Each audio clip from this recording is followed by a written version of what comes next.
montagnes ont toujours été le symbole d'une nature préservée et sauvage. Pourtant, elles sont aujourd'hui aux avant-postes du dérèglement climatique et sont des sentinelles pour le reste des territoires émergés. Les montagnes accueillent 30% de la population mondiale et abreuvent en eau potable 50% de l'espèce humaine. L'enjeu de la préservation de ces écosystèmes est central et va au-delà de l'avenir des activités de montagne. Surtout, les territoires de montagne se réchauffent 2 fois plus vite que la moyenne.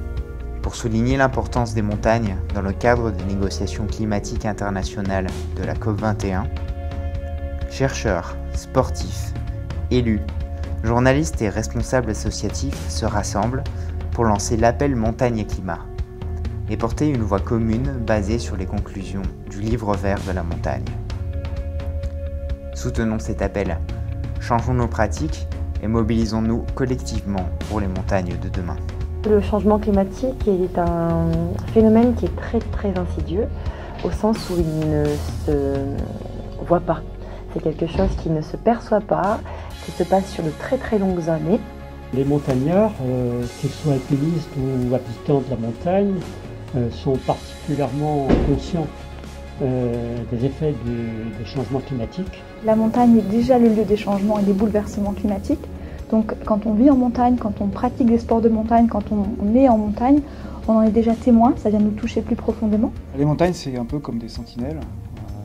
Les montagnes sont les premières touchées par les bouleversements climatiques qui sont déjà à l'œuvre.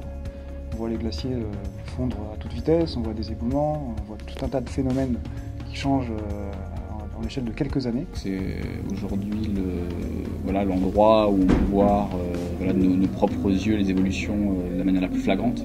Dans les zones de montagne, comme on peut l'imaginer, le réchauffement va affecter beaucoup ce qu'on appelle la cryosphère, aussi bien la neige, la glace et toutes les activités économiques qui leur sont liées. Je pense que nous, en tant qu'alpinistes, on voit directement les effets des dérèglements climatiques.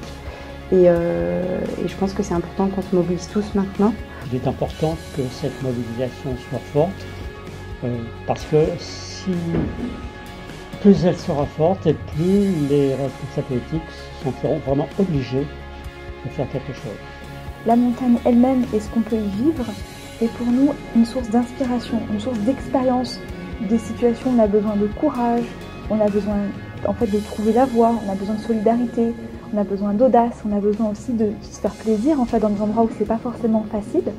Et nous faisons le pari que cette inspiration-là, c'est celle qu'on a besoin de redescendre dans la vallée et dans les villes aussi, pour vraiment oser vivre et mettre en place les changements de société que le changement climatique nous demande. Une des actions pour moi qui est primordiale pour lutter contre le changement climatique, en tout cas dans le domaine des montagnes, c'est la sensibilisation et l'éducation des enfants, des futurs adultes de demain. Repenser les processus démocratiques, c'est-à-dire finalement remettre à sa véritable place la démocratie participative.